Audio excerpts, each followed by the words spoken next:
Hi, it's Simone Stewart from Uniquely Me with Simone Stewart. This program is aired on the Mercy and Truth Network. We go live on Saturdays at 7:30 p.m. or 8:30 p.m. your time. And on Mondays, we have our repeat at 3 p.m. local time or 4 p.m. within the environment.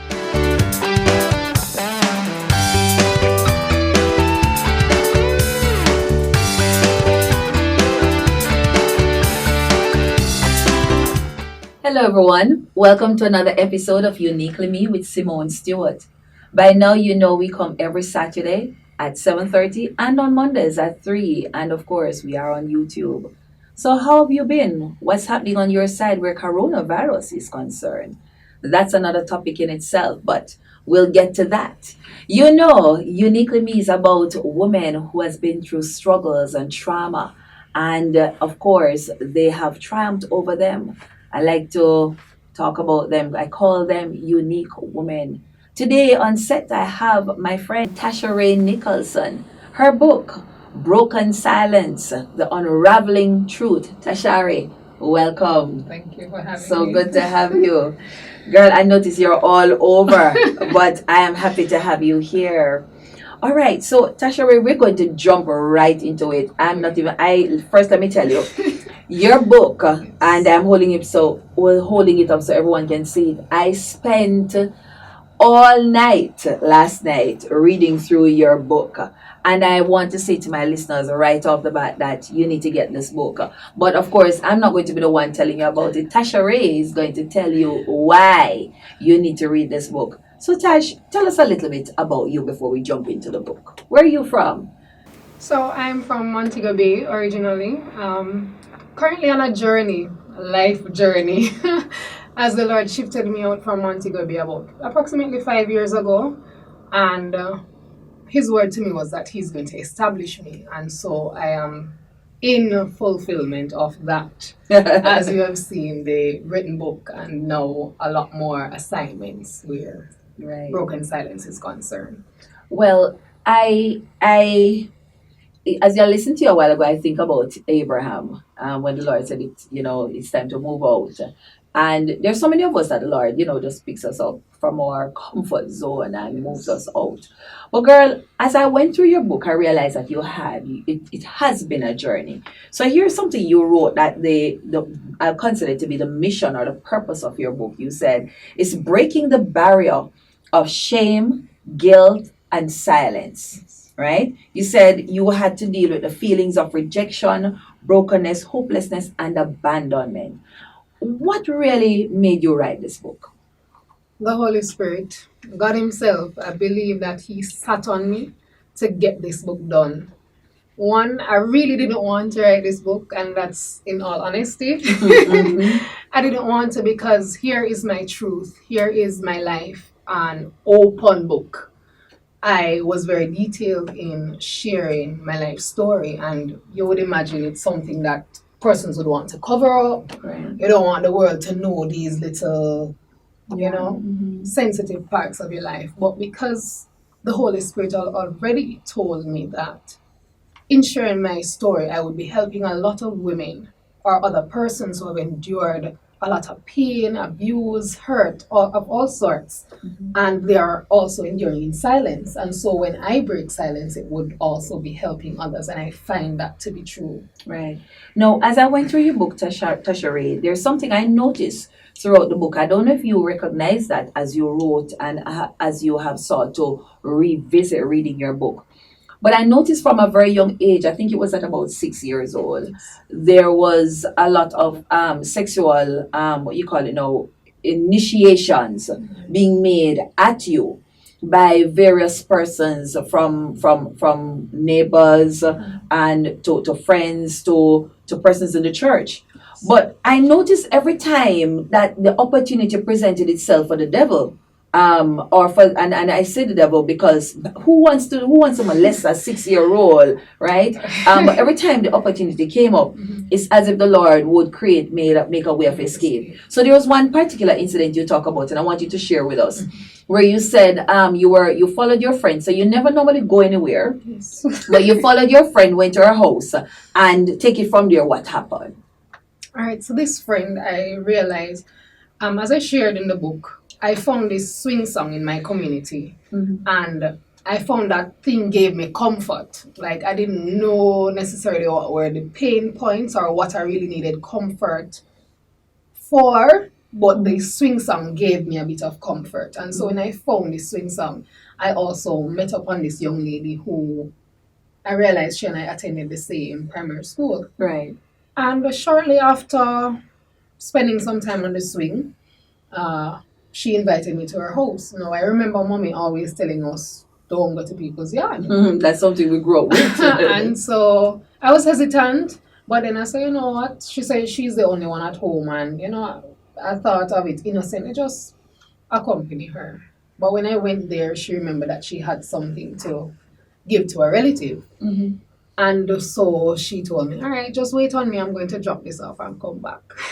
Fortunate for me, her brother, I didn't know at the time, it was her brother. He came home and he assaulted me. He held on to me, one hand over my mouth, one hand to restrict me.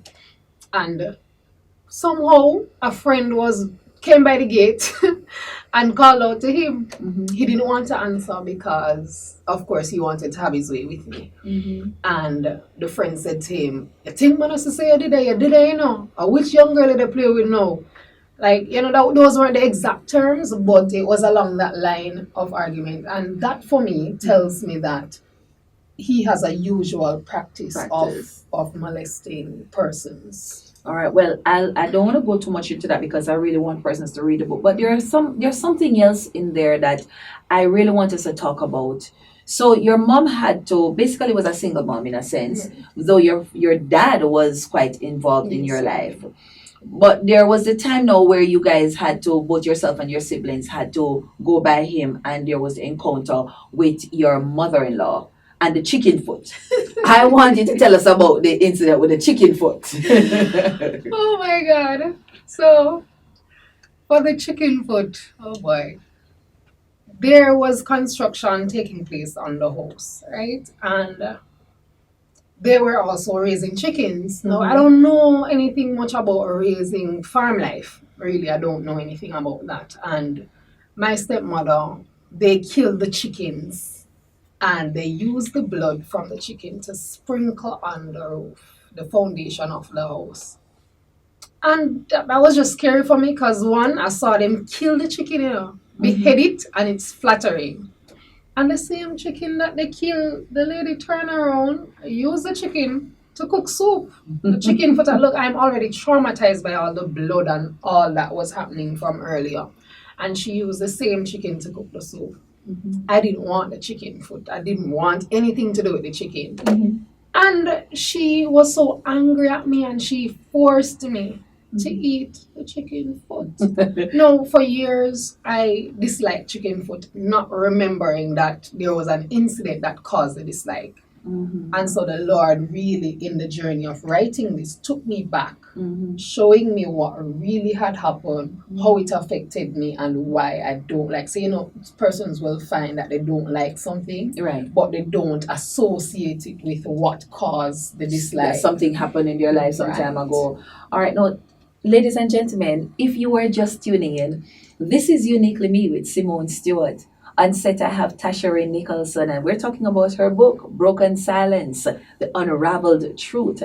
Now, Tasharae, I couldn't help but, as I said, I spent all night reading this book because every time I thought, I had reached the peak of what you have been through, then I realized there's still something else.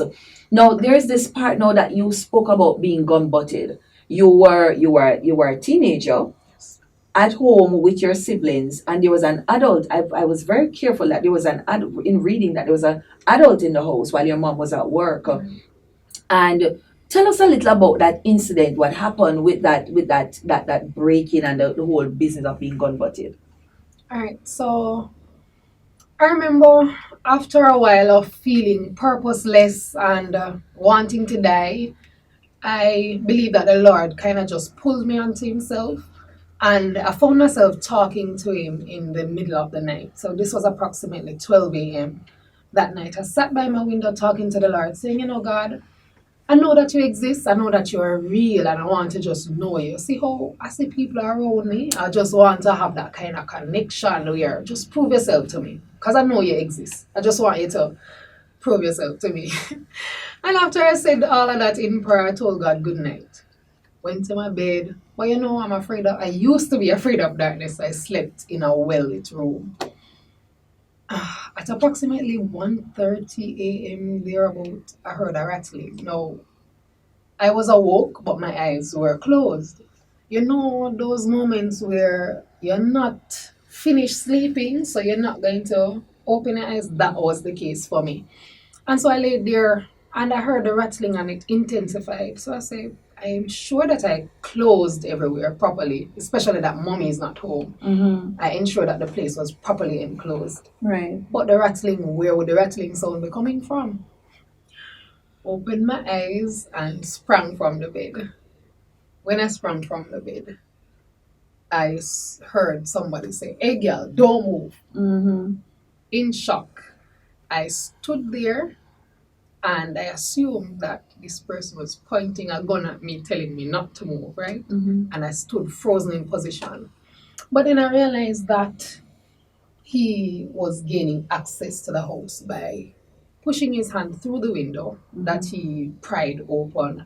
And upon realizing that my grandmother, she was in the space at the time, she had recently returned from overseas. And I said to her, "Mama, Mama, somebody are breaking into the house."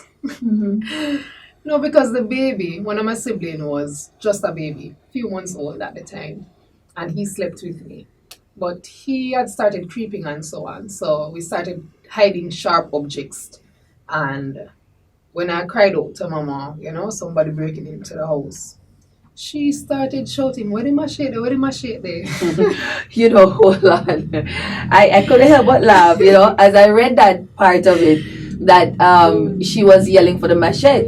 But what is so I'm looking for it here because I wanted to, just to read it a little that I don't know because again I don't want us to Give tell away too too much. much. But somehow I was wondering what happened to the machete. But It was we will hidden. we'll allow persons to find that out. I want us to this was what age, by the way? 14 plus. At 14. Ladies and gentlemen, you would have heard, and we're not diving too much in because I need you to get this book. Tasharae Nicholson sharing her story at 14. A man broke in to their home, and just a little sneak peek, she was gun butted. But we won't tell you anything more until we come back. Stay tuned. It's Uniquely Me with Simone Stewart. Who am I really? Choices, choices, choices. In pursuit of a career? OMG, I'm a wife. Help! I am a mother. Oh, I'm in church. When do I get to be a woman that God called me to be? Uniquely Me covers the acrobatic endeavors of every woman to balance the responsibilities of being a mother, a wife, a professional, a church leader, a friend, yet still maintain her identity. I too am a mother, a wife, a trained minister of religion, a banker, an entrepreneur trying to balance the many hats that signifies my role. My book will help motivate and empower every woman who is really unique in her own way. Grab your copy today on Amazon because Uniquely Me is uniquely you.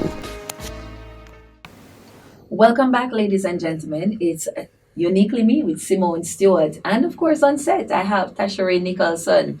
Now, if you're just tuning in, she's sharing her story at age 14, being at home with her grandmother and her two siblings. Black suit man is bursting through the door and she's pinned. So tell us, Tasharae, what really happened? I mean, yes, I'm saying that you're pinned, but what happened? So after Mama never find the machine, so she ran through the door, and then this man led me back because I went into the kitchen to get something to my aid, misplaced the man. So the man led me back into the room and began to gun butt me. All of this while asking me to give him some sex, if I may say. And he was just lodged between my legs there, gun butting me, and I just believe that at that time, how I got free from him had to be the Lord. Right. Because then I appeared as though I was complying with his requests. Right. And then suddenly I just ran off. Right. I noticed, as I went through the book, to God be the glory, that you were able to escape, but of course, with him chasing you. But later on, when you guys went to report it to the police, you discovered that 3 other ladies in the community were raped that night. We can only say it must have been the hand of the Lord. But Tasharae, let's fast forward. So you came to Kingston and you are now in the church. But there's something you wrote very profound, and I want to read it. Here's what you said about, coming to salvation and stuff. You said, the thing that we fail to tell young believers is that there is a real war raging over their souls. Right? Nobody was brave enough to say that the Christian walk is a real challenge, especially when dealing with other believers, that there are more demons in church than in the streets. And so you move on, and having spoken to you, you would have shared your instances of being in the church. But one thing stood out for me, because I think one of the things that your ministry is towards our young people.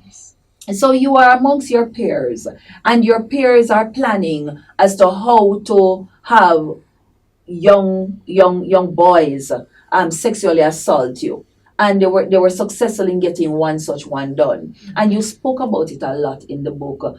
You call him, what is it that you call him in the book? That's not your player. Player, right.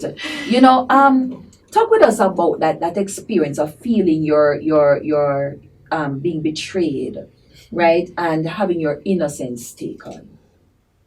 For one, being a target, because I consider that a target, seeing that I have these encounters prior and now in the church, you would think that this is a safe haven. However, there were several young men who sought after my innocence because I had set a standard as to my living and things that I had engaged in as a young woman. Yes. Who really wanted to just live for the Lord. Mm-hmm.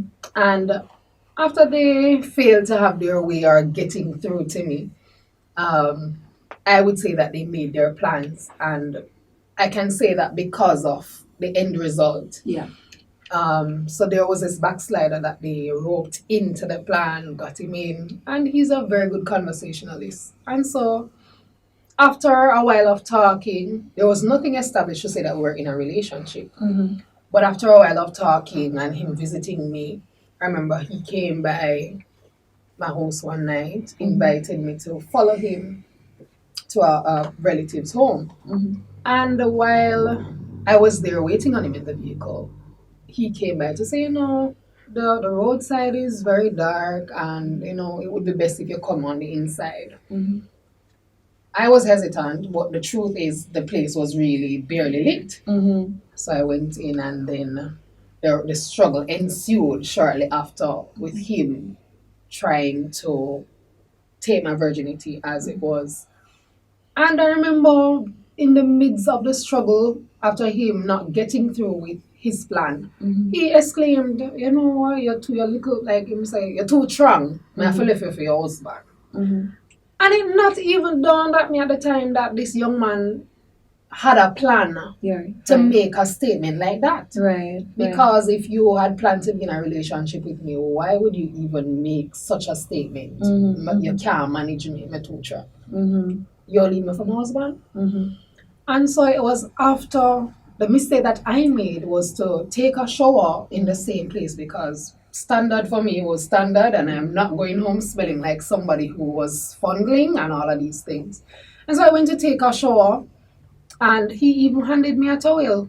I believed him, Mm-hmm. He handed me a towel, and so I went, showered, came out, put on a towel, and right there he burst the door open, and just like that. Yeah.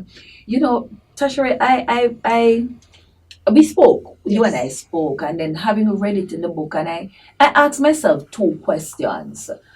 One, when he said to you to come inside the house to wait, why did he take you to a room? And, did you not pick up, if you're going inside to wait on him, why would you need to have gone into a bedroom to wait? That's one of the things I thought about. And then I really wondered, because I know some person when they read the book going to be wondering, I wondered, why would you go take a shower? This man was just trying to have his way, and then you go take a shower. Even while I was reading it last night, I said to myself, why would you go take a shower? Go home, for want of a better word. And Yes. so I'm going to ask you a very straightforward question, and I'm sure there's some of my listeners who are wondering the same thing.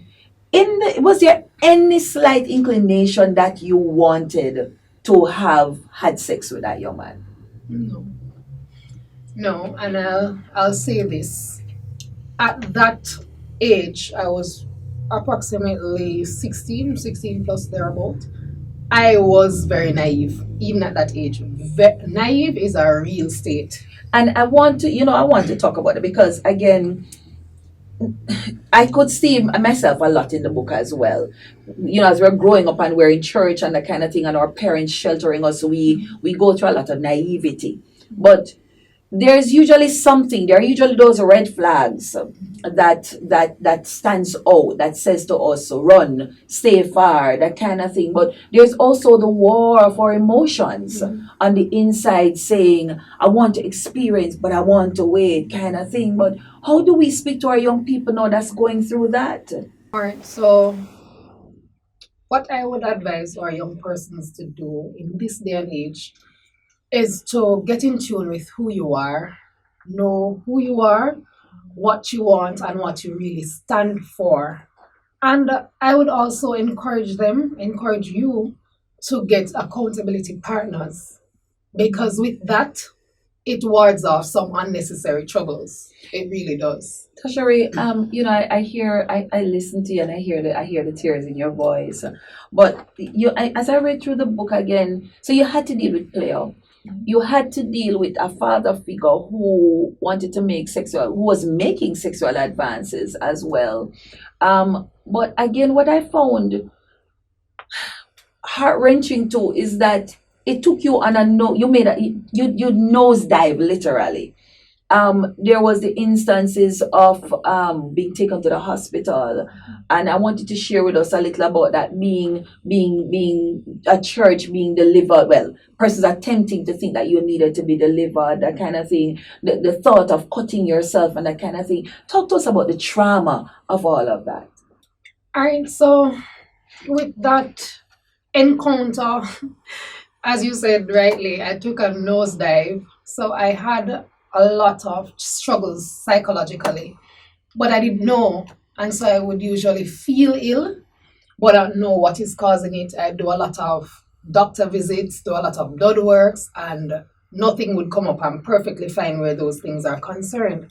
But then there were days when I couldn't walk. Didn't mention that in the book, but I had difficulty walking, standing up, and stuff like that. But then I remember I went to church for a meeting, and because one of my perpetrator was within close proximity, I started panicking. And as I panicked, they thought that I was demon possessed, and proceeded to do a work of deliverance, because of course I am possessed. And then another leader had to come on scene to say, this is not a spiritual case, it's one for the hospital. And so they carried me to the hospital, and I passed out a few times. I was in and out of consciousness. And after processing me, they recommended me to the psychiatric clinic. Now, this was not cute for me. I wasn't happy about it, because as far as I'm concerned, I'm not mad. And it's mad people's clinic. That's how I thought then. As I said, naive. I just didn't have much knowledge concerning certain things. And so I didn't even want to go there. Right. And ladies and gentlemen, this is Uniquely Me with Simone Stewart. And I tell you, I think every week when I expect this program to get easier, it seemed to get a little bit more intriguing, because there's so many women out there who are hurting, Tasharae. So many of our women who are living in the shadows of their past. They are afraid to break the silence, and you have there to break the silence, right? And ladies and gentlemen, if you haven't gotten Tasharae's book as yet, you need to get it. The broken silence of trauma, of rape, of abuse, and more so, I encourage my Christian brethren to get it because there's a lot about this woman suffering a lot of heartache and trauma and rape advances and that kind of thing in the church. But Tasharae, let's jump on to the brighter side. God has delivered you. You have endured psychiatric ward, the whole works, gun butter and the whole works. And I see lots of things happening for you. Where are you going now? Where do you feel like 2020, this new decade, God is calling you to, especially in light of this book? I don't want to give away too much, you know. But with the birthing of this book comes the launch of my movement, Shine Through Shame. Come on. As you would see, there are things that I could be ashamed of, but the Lord has really strengthened me and given me the courage to share on. And with Breaking the Silence and the Shine Through Shame movement, I seek to reach other, especially young women, but other individuals, both male and female, in getting them to face their pain and actually repurposing that pain that they would have encountered. Repurposing this pain by coming into knowledge of who they are, because some people really still don't know who they are. They don't know what they're about. They don't know where they're heading. Yeah. And so with this, the launch of this movement, I intend to just help them reshape, reform, and transform their lives. So when is this movement? Because I know your book launch is coming up. So I want you to tell us about the book launch, and I want you to tell us when is the movement starting. Okay. Book launch will be on March 20th at 6:30 p.m. The Michael Manley Foundation at 1A Hope Boulevard, Kingston 6. And that's just a little above the Jamaica College institution. After this launch, I am looking into partnering with the None in 3 Research Center. This is a group of persons who are doing research on sexual abuse victims. And so I've already started dialogue with them, and we'll be doing some partnership hopefully as soon as the launch takes place. Awesome. I'm loving it. Where can we find your book? And you need to hold your book up. Where can we find your book? So you can find my book on Amazon, both paperback and the ebook version. I also have copies, and I have some friends in Montego Bay, so I'll just have to give you my contact, and I'll forward the contact to them when you get in touch with me to get your copy. I want to leave something with my audience from your book, and here's what it says. By this time, I knew that I had no other choice but to choose God's way. I visited a crusade at a friend's church, and the Spirit of God ministered to me. The fire of God was burning within, and I could not contain it. He led me to the altar where he spoke directly to me, and before I knew it, I was lying flat on the floor in reverence to God. And from all indication, girl, you seem to still be lying flat before the Lord. Thank you so much for coming and sharing. It's been a blessing. Ladies and gentlemen, thank you again for tuning into another episode. Please be sure to get Tasharae's book. We have so many of our young people in our churches suffering from sexual abuse. And the truth is that we get into deliverance. We need to deliver them. A lot of them are acting out and we're saying they're unruly, they're disrespectful. But what if there is a silence there that needs to be broken? Reach Tasharae. She will share some more as to how we can help a lot of our young people here in church to be delivered. Once again, if you have a story that you'd like to have aired, reach me at 1-876-5769. Or, of course, my social channels, they're going across. Remember, we go live on MTM TV. Thank you for tuning in. And remember, uniquely me is uniquely you. Thank you.